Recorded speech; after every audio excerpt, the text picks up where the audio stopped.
नमस्कार, क्षेत्रीय समाचार एकांश देहरादून में आपका बहुत बहुत स्वागत है। मैं हूं आपके साथ योगेश धस्माना।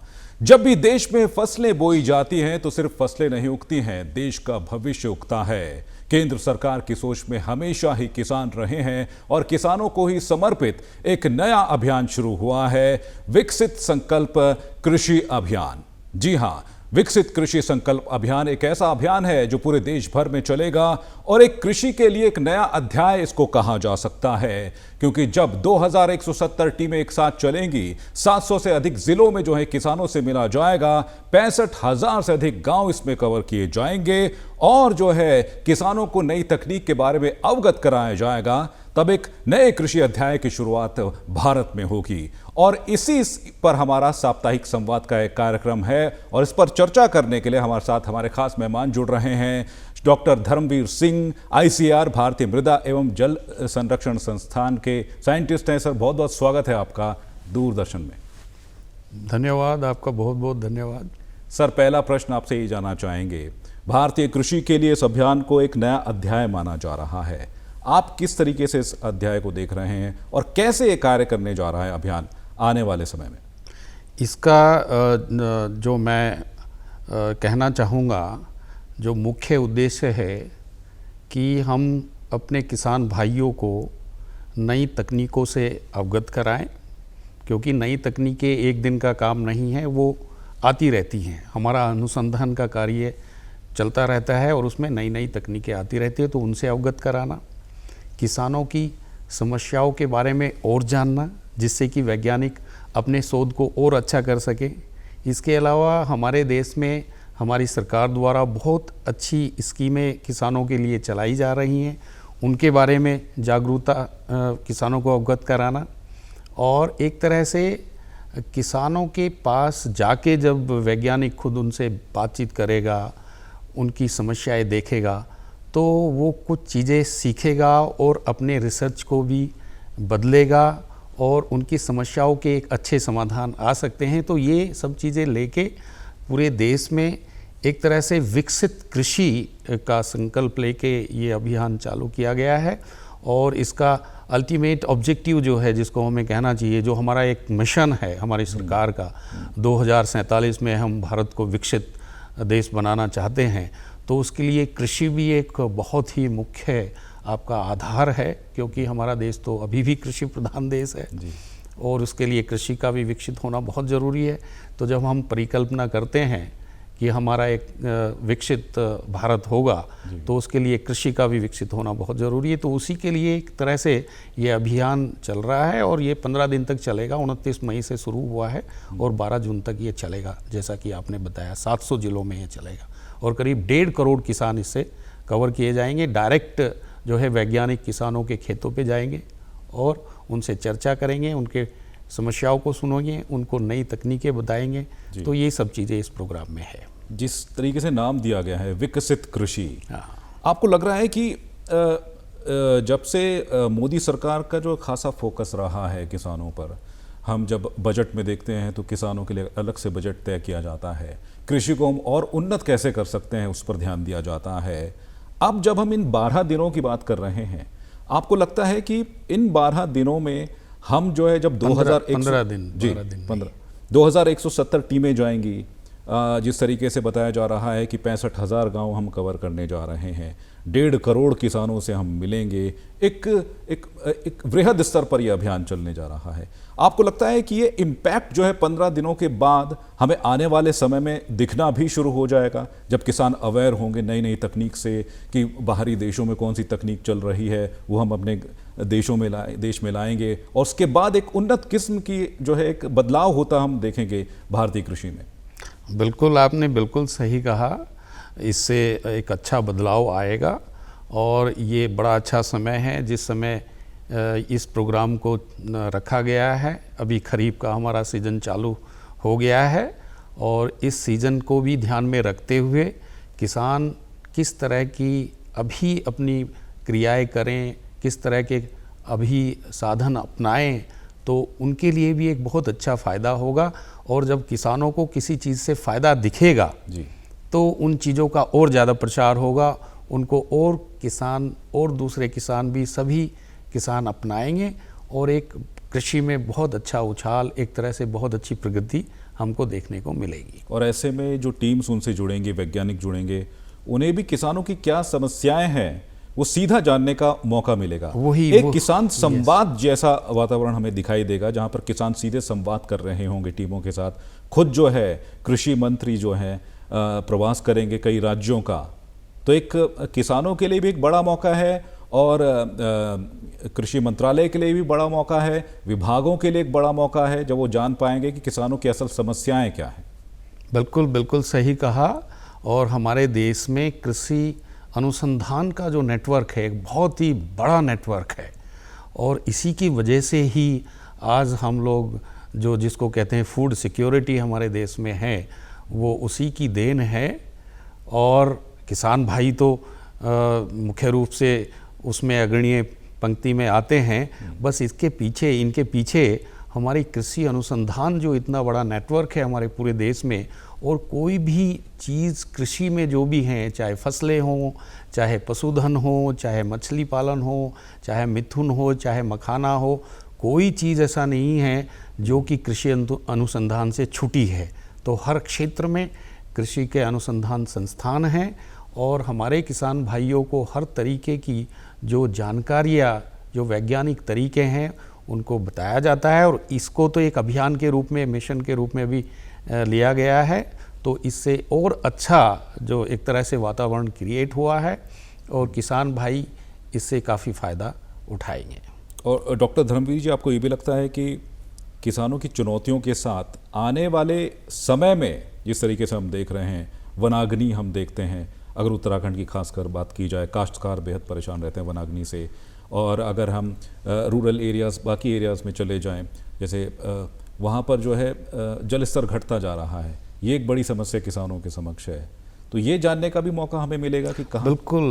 उत्तराखंड के परिप्रेक्ष्य में अगर हम कृषि की बात करें, तो यहाँ पे जो आपके चैलेंजेस हैं, समस्याएं हैं, वो और भी अलग तरीके की हैं। किसानों की खेती बड़ी बुरी तरह से कई बार प्रभावित हो जाती है। हमारे यहाँ कई बार जैसे बादल फटना या और भी कई तरह के कारण इस तरह के हैं। हमारी ढालू ज़मीनें हैं, और रेनफॉल का भी उस तरह का अलग हिसाब किताब है, फ्रेजाइल सिस्टम है। तो यहाँ पे चुनौतियाँ और ज़्यादा हैं, और इन चुनौतियों में मृदा एवं जल संरक्षण का जो कार्य है, जैसा कि आपने बताया कि वन अग्नि का भी यहाँ पे जो फॉरेस्ट फायर जिसको कहते हैं, वो भी बड़ी एक बहुत बड़ी समस्या है। तो इन सब चीज़ों के लिए अगर मिट्टी और पानी का संरक्षण पहाड़ी क्षेत्रों में अच्छा होगा, तो पूरे के पूरे एरिया में पानी का एक तरह से जल स्तर, जैसे आपने बताया, वो भी उसमें भी बढ़ोतरी होगी, और पूरा एनवायरनमेंट भी अच्छा होगा, और कई और चीज़ें भी इससे अच्छी होंगी। और खासकर से जलाग्नि की जो आप ये फॉरेस्ट फायर की बात कर रहे हैं, उसमें भी काफ़ी कुछ सुधार हो सकता है। अगर संरक्षण की हम बात करें, जल और जंगल ज़मीन, यहाँ तो एक तरह से नारा दिया जाता है। तो जब तक इन चीज़ों के लिए हम लोग बताएंगे नहीं, बात नहीं करेंगे, अपने किसान भाइयों से इन चीज़ों की चर्चा नहीं करेंगे, उनको समस्याएं नहीं एक तरह से बताएंगे नहीं कि भाई देखिएगा अगर जंगल जल जाएगा तो आपकी किस तरह की समस्याएं क्रिएट हो जाएंगी, तो उन पे चर्चा जारी रहनी चाहिए। और इस अभियान में भी इन सब चीज़ों को जोड़ा गया है। और ख़ासकर से जिस संस्थान से मैं आता हूँ, वो संस्थान मिट्टी और पानी संरक्षण का संस्थान है। तो हमारे यहाँ वैज्ञानिक खासकर से पहाड़ी क्षेत्रों में या जितने भी ज़िले हम लोग कवर कर रहे हैं, उनमें इन चीज़ों पे खास ध्यान दे रहे हैं कि किस तरह से हम अपने जल और मिट्टी के संरक्षण को बढ़ावा दें, और जल जंगल ज़मीन का यहाँ पे एक तरह से अच्छे तरीके से हम अच्छा एक वातावरण क्रिएट कर सके, अच्छा एनवायरनमेंट क्रिएट कर सके, तो हमारे प्रदेश के लिए अच्छा होगा। डॉक्टर धर्मवीर जी, बहुत सारे प्रश्न मेरे उत्तराखंड के परिप्रेक्ष्य में मेरे मन में हैं, लेकिन उससे पहले ये जानना चाहेंगे, जिस तरीके से हम कह रहे हैं 2170 टीमें जो बनकर आ रही हैं, पूरे देश में प्रवास करेंगी, किसानों से मिलेंगी, कौन कौन लोग इस टीमों में शामिल होने जा रहा है?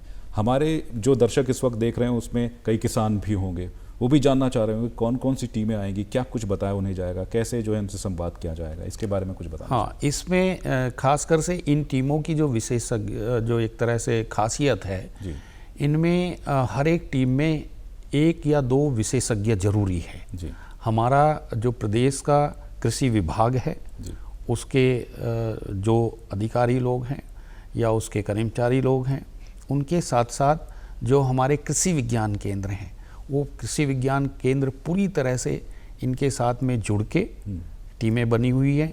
इसके अलावा जो कृषि अनुसंधान परिषद के हमारे जो ICAR के संस्थान हैं, तो उनकी अलग से जिम्मेदारी दी गई है। एक विशेषज्ञों की टीम वहाँ से भी अलग अलग टीमें निर्धारित की गई हैं और वो टीमें भी पूरे एरिया को कवर कर रही हैं। तो इसकी खासियत क्या है कि विशेषज्ञ भी साथ जा रहे हैं। हमारे कृषि विभाग के जो लोग हमारी योजनाओं को एक तरह से धरातल पे उतारते हैं, किसानों के साथ वो ज़्यादा काम करते हैं, तो उनके साथ वैज्ञानिक लोग भी जा रहे हैं और वैज्ञानिक वहीं पे उसी गांव में ही बैठ के वहाँ वो संवाद करेंगे और किसी तरह की अगर कोई समस्या है तो उसका समाधान सुझाएंगे। और कोई अगर नई समस्या इस तरह की सामने आती है कि जिसके ऊपर रिसर्च करने की ज़रूरत है, तो वो भी हमारे देश के लिए अच्छा होगा, हमारे प्रदेश के लिए अच्छा होगा। तो खासकर से विशेषज्ञ इन टीमों में जा रहे हैं और वो डायरेक्ट जो है एक तरह से संवाद कर रहे हैं किसानों से, उनकी समस्याएं सुन रहे हैं और उनकी समस्याओं को किस तरह का समाधान हो सकता है या कहाँ से रिसोर्स वो जुटा सकते हैं। रिसोर्स चाहे वो फंड का हो या फिर सीड का हो या और दूसरे इनपुट्स का हो, तो किस तरह से स्कीमों का फ़ायदा उठा सकते हैं जी। तो वो सारी चीज़ें इसमें रखा गया है इस अभियान में। और सर ये भी जानना चाहेंगे, उत्तराखंड पर्वतीय राज्य है, यहाँ जो है मौसम आधारित फसलें होती हैं, ऐसे में उत्तराखंड को खास फोकस करके, क्योंकि यहाँ हम देखते हैं कि जब भी खेती की बात की जाती है तो कई तरह की चुनौतियाँ भी काश्तकारों के समक्ष होती हैं, उसके लिहाज से एक अलग रणनीति जो है उत्तराखंड राज्य के लिए तैयार की गई। बिल्कुल, यहाँ की जो रणनीति में खास बात रही है, एक तो यहाँ के लिए बहुत अच्छी बात है उत्तराखंड में मिट्टी और पानी से संबंधित रिसर्च संस्थान, यहाँ हमारे देश का जो इस विषय से जुड़ा हुआ संस्थान है ICAR का, वो यहीं पे स्थित है। और दूसरा इसके अलावा एक यहाँ पे और बहुत मुख्य संस्थान है VPKS अल्मोड़ा में जो स्थित है। तो ये दो संस्थान तो बड़े खास संस्थान हैं। इसके अलावा हमारे पास पंतनगर यूनिवर्सिटी है जो एक बहुत बड़ा नेटवर्क है हमारे पास में कृषि रिसर्च के लिए। इसके अलावा हमारे पास हर एक ज़िले में कृषि विज्ञान केंद्र हैं। तो यहाँ की परिस्थितियों के अनुसार जो कृषि विज्ञान केंद्र पहले से ही कार्यरत हैं, तो उन्होंने ऑलरेडी अपनी योजनाएं उस तरह से बना के रखी हैं या संस्थानों ने भी अपनी जो टीमों को रखा है या सलाह दी है या जो वो सामग्री लेके जा रहे हैं साथ में जो किसानों से बातचीत करनी है, तो यहाँ की स्थानीय समस्याएं, स्थानीय परिस्थितियों को ध्यान में रखते हुए और ख़ासकर से मिट्टी और पानी के संरक्षण की बात को ध्यान में रखते हुए, जंगल के संरक्षण की बात को ध्यान में रखते हुए ये टीमें गठित की गई हैं और इस विषय को खासकर से यहाँ पे एड्रेस किया जा रहा है, जो कि बड़ा महत्वपूर्ण विषय है पर्वतीय क्षेत्रों के लिए, हमारे प्रदेश के। और एक महत्वपूर्ण प्रश्न ये भी बनता है कि मैदानी इलाकों की परिप्रेक्ष्य जो दुर्गम इलाके हैं, सीमांत इलाके हैं, वो कई ऐसे इलाके हैं जो पलायन की समस्या से जूझ रहे हैं। बिल्कुल सही कहा आपने। तो ऐसे में क्या एक बड़ी चुनौती जो है जो टीम यहाँ पर आएंगी उनके लिए समक्ष भी है कि जब पलायन जहाँ जिन इलाकों में हो गया है वहाँ जाएंगे, वहाँ जाकर समझाना कि आपको यहाँ खेती करनी है, आप नई तकनीक से खेती कर सकते हैं जिससे जो है ज़्यादा उपज होगी और आपको ज़्यादा राजस्व मिलेगा उससे। तो एक बड़ी चुनौती मानते हैं मैदानी इलाकों की परिप्रेक्ष्य दुर्गम और सीमांत इलाकों। बिल्कुल बिल्कुल, आपकी बात बिल्कुल सही है और मैं तो बहुत पहले से इस चीज़ को कहता रहा हूँ। जहाँ पे जिस जगह भी मुझे मौका मिला है, कृषि विकास बहुत ज़रूरी है। अगर आपको पलायन रोकना है, माइग्रेशन को आपको एड्रेस करना है, तो कृषि विकास बहुत ज़रूरी है। और कृषि विकास के साथ में आपको देखना बहुत ज़रूरी है कि वो फ़ायदेमंद हो। जब तक वो लाभप्रद नहीं होगी कृषि, तो हमारे किसान भाई या उनकी आगे बच्चे वहाँ पे वो रहना उतना उचित नहीं समझेंगे। तो इसको लाभप्रद करना है। अगर लाभप्रद होगी तो नेचुरली वहाँ पे माइग्रेशन रुकेगा। मेरा खुद का एक लाइव एग्जाम्पल है हटाल और सैंज विलेज का। तो वहाँ पे मेरा ही किया हुआ प्रोजेक्ट है, वो लाइव एग्जाम्पल है जहाँ पे रिवर्स माइग्रेशन हुआ है। 24 फैमिली सैंज गांव की वापस आके उस गांव में बस गई हैं। जी, ये तो 4 बड़ा से achievement 6 है। करोड़ रुपए एनुअली टमाटो और गोभी बेचते हैं, तो उनकी कृषि लाभप्रद हो पाई, लाभप्रद हुई। पानी की व्यवस्था वहाँ करके इंटर वाटरशेड वाटर ट्रांसफ़र एक टेक्नोलॉजी होती है, जी उससे हमने दोनों गाँव में पानी पहुँचा दिया है। जी और पानी पहुँचा के, ये आज से बात नहीं है, 2013 से मैं बता रहा हूँ, 2013 में हमने शुरू किया था वो, जी 2014 से ऑपरेशनल हो गया था हमारा प्रोजेक्ट। जी अभी तक वो बरकरार है और वहाँ ज़्यादातर डिपार्टमेंट जाके काम कर रहे हैं। जी, लाइक केस स्टडी उनके साथ बहुत अच्छा केस स्टडी है। हमारा जो प्रेसिडेंट था किसान यूनियन का, हमने जो वहाँ पे उनका समूह का सदस्य सबको बना के और उसका अध्यक्ष बनाया हमने, चेयरमैन, जी उनको पद्मश्री मिला है 2021 का, तो वो हमारा ही प्रोजेक्ट किया हुआ है। तो पलायन रोकने के लिए सबसे ज़रूरी है कि कृषि को लाभप्रद करना है, और लाभप्रद करने के लिए आपको नई तकनीकें अपनानी पड़ेगी। जी अगर कृषि को लाभप्रद करना है, नई तकनीकों के साथ साथ पानी की एक बहुत बड़ी समस्या है, तो पानी को किस तरह से आप वहाँ पे पेरिनियल सोर्सेज से उपलब्ध करा सकते हैं, वो पहाड़ में बड़ा आसानी से हो सकता है, जो हम टेक्नोलॉजी आपको बताए, जी इंटर वाटरशेड वाटर ट्रांसफ़र। तो इस तरह की तकनीकों का उपयोग करके, नई तकनीकें जो हमारे पास हैं, तो यही इस मिशन का खास एक तरह का जो ऑब्जेक्टिव है कि नई तकनीकों को और हम किसानों के पास लेके जाएं और उनको बताएं और समझाएं, और ये नई तकनीकें वहाँ पे अगर अडॉप्ट होंगी, किसान लोग इसको अपनाएंगे, तो वहाँ पे उनकी कृषि लाभप्रद होगी, और जब कृषि लाभप्रद हो जाएगी तो माइग्रेशन भी रुकेगा। तो ऐसे में जो जिस तरीके से एसएचजीज को भी इसमें इंक्लूड किया गया है, स्वयं सहायता समूहों को, किचन फार्मिंग कराई जा रही है, एफपीओज बनाए जा रहे हैं, वो सारे जो आपके ऑब्जेक्टिव हैं, एसएचजी हो, एफपीओ हो, वो इसी मिशन के साथ हैं। इसी मिशन के लिए है कि कृषि को किस तरह से विकसित करें, किस तरह से विकास करें।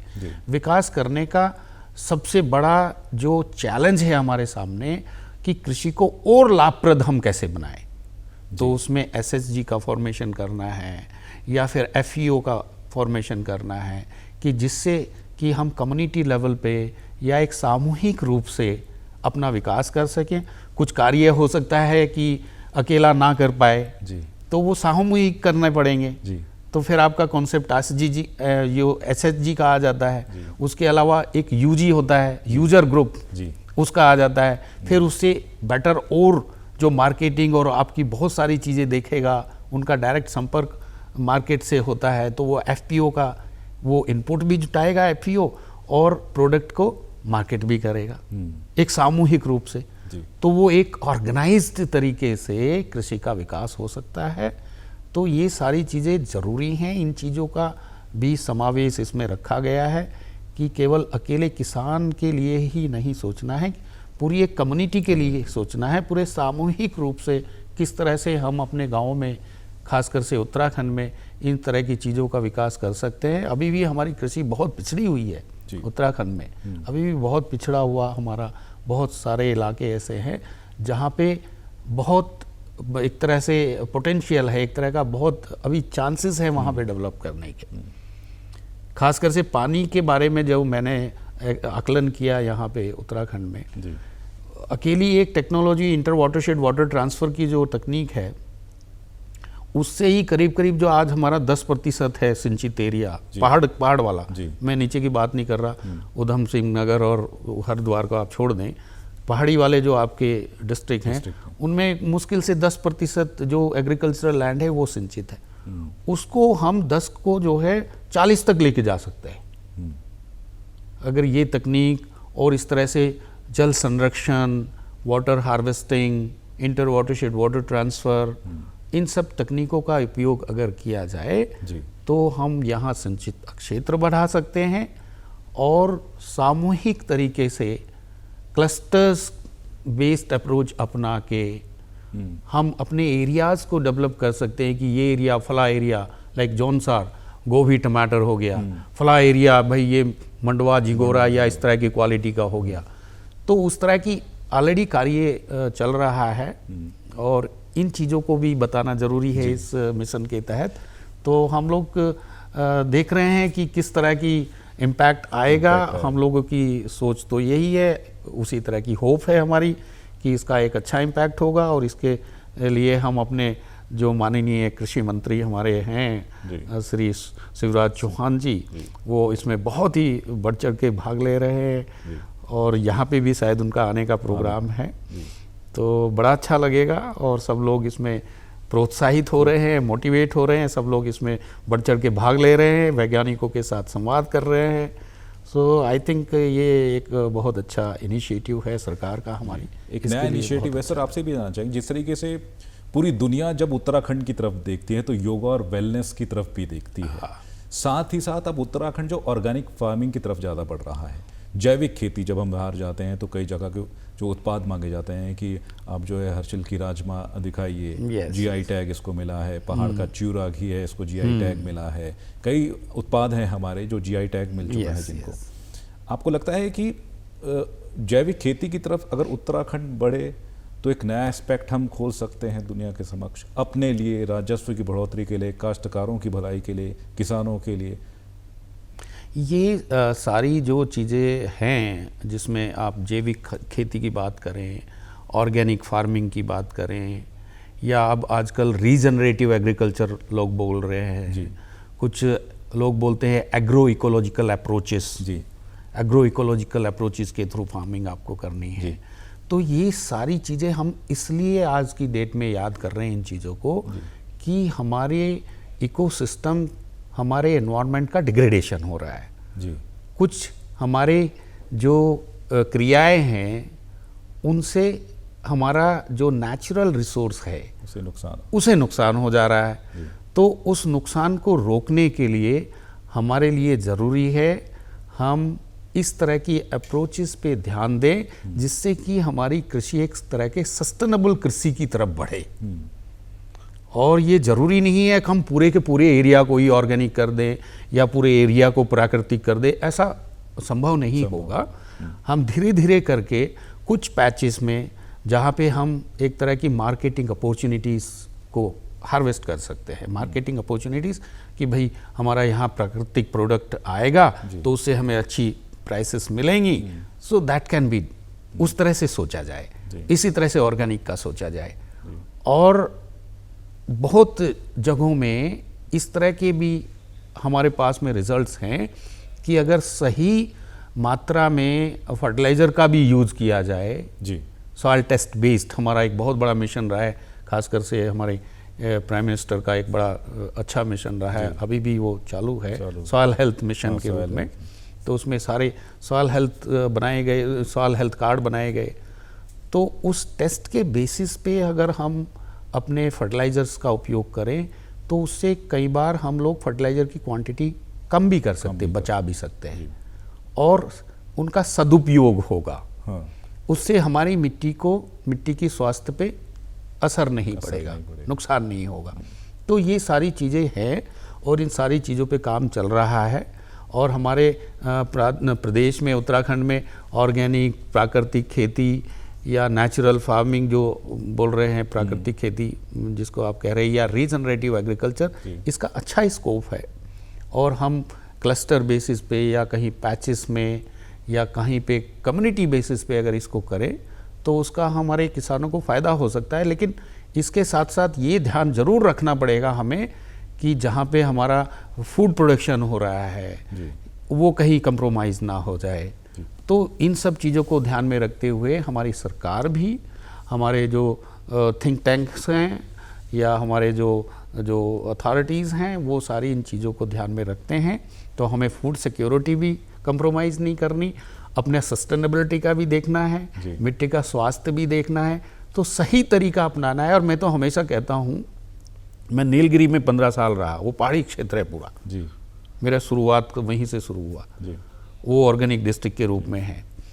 तो मुझे उस टाइम एक प्रोजेक्ट दिया गया था भारत सरकार की तरफ से, तो मैं पाया उसके रिजल्ट इंटीग्रेटेड न्यूट्रिएंट मैनेजमेंट जो होता है जी, जिसमें आप अपने घर का जो गोबर है, जो कूड़ा करकट है, उससे जो खाद बनती है, बायो फर्टिलाइज़र आजकल अवेलेबल है, और थोड़ी क्वांटिटी में फर्टिलाइज़र भी आपकी सॉइल टेस्ट बेस्ड जी, आपके कुछ इस तरह की चीज़ें हैं जो अमेंडमेंट के रूप में यूज होते हैं। कहीं एसिड सॉइल है तो वहाँ पे आपको लाइम डालना पड़ेगा जी। तो तो इन सब चीज़ों का समावेश करके अगर आप अपनी खेती को करेंगे जी। तो वो लाभप्रद भी होगी, मिट्टी के स्वास्थ्य पे उसका असर भी नहीं होगा, मिट्टी का स्वास्थ्य भी बना रहेगा और हमारे जो प्रोडक्ट की क्वालिटी होगी वो भी अच्छी होगी। जी, ये वो सलाह है जिसके लिए जो है एक नव जागरण जो है विकसित कृषि संकल्प के जरिए हम करने जा रहे हैं। सर, आपसे एक अंतिम प्रश्न आपसे ही जानना चाहेंगे, उत्तराखंड के जितने भी किसान हैं, अब जिस तरीके से ये जन जागरण हो रहा है, नव जागरण हो रहा है, ये अभियान चलाया जा रहा है, आप क्या संदेश देना चाहेंगे इस अभियान के लिए उत्तराखंड के किसान? उत्तराखंड के परिप्रेक्ष्य में मेरा सबसे प्रार्थना है कि आप बढ़ चढ़ के इसमें हिस्सा लें।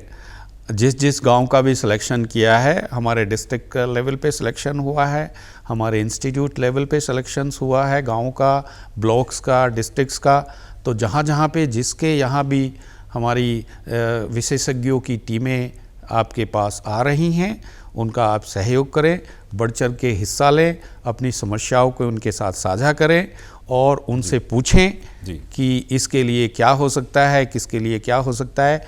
तो उनसे आपको दोनों को फ़ायदा होगा, हमारे किसान भाइयों को भी फ़ायदा होगा और इससे हमारे वैज्ञानिक लोगों को भी फ़ायदा होगा। किसानों को भी फ़ायदा और वैज्ञानिकों को भी फ़ायदा होगा। एक नया अध्याय कृषि में हम देखने जा रहे हैं आने वाले कुछ दिनों। बहुत बहुत शुक्रिया करना चाहेंगे डॉक्टर धर्मवीर जी आपका दूरदर्शन देहरादून से जुड़ने के लिए। धन्यवाद, थैंक यू वेरी मच। तो साप्ताहिक संवाद की इस चर्चा में अभी के लिए बस इतना ही। फिलहाल दीजिए इजाज़त, नमस्कार।